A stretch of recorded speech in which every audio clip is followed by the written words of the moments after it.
Shivanshu recording studio बानावर बिशुनगंज।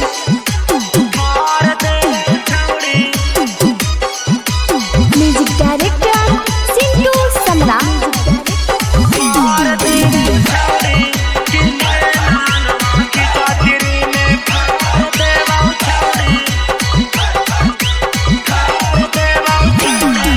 जहानाबाद से अलो बरतिया ले साड़ दे छौड़ी, गाया जिला से अलो बरतिया ले साड़ दे छौड़ी, कि नए लहंगवा खिंचा तेरी में फाड़ दे छौड़ी, कि नए लहंगवा खिंचा तेरी में फाड़ दे छौड़ी।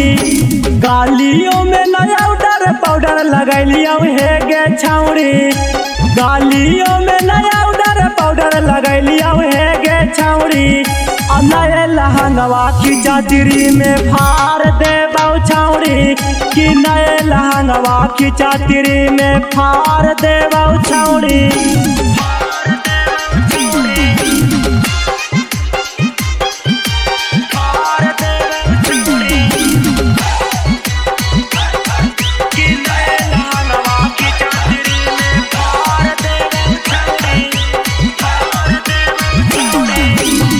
साभे बारतियन छौड़ी हाँ पूरा पाती आगे, ललका लहंगावा में कर दे लाठी आगे।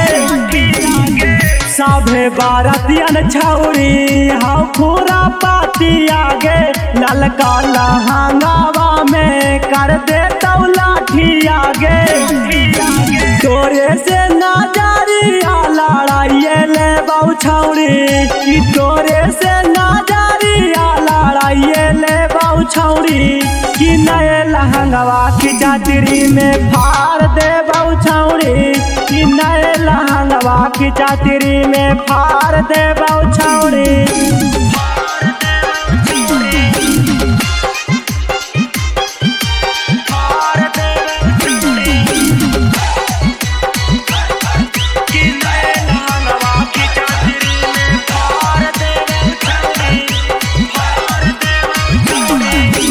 करिए तू फोनमा ले ले हमार नंबर आवागे, मिलला बोले बाबू हमेशा लंबुर सहारा वागे।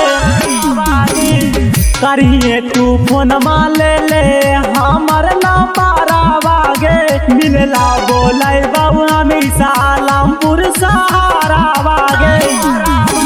लाडू दीवाना भी आवला कौ छौड़ी, रंजित पीर सावा भी आवल कौ छौड़ी, कि नए लहंगवा खिंचा तेरी में फाड़ दे छौड़ी, कि नए लहंगवा खिंचा तेरी में फाड़ दे छौड़ी। शिवांशु रिकॉर्डिंग स्टूडियो बानावर बिशुनगंज।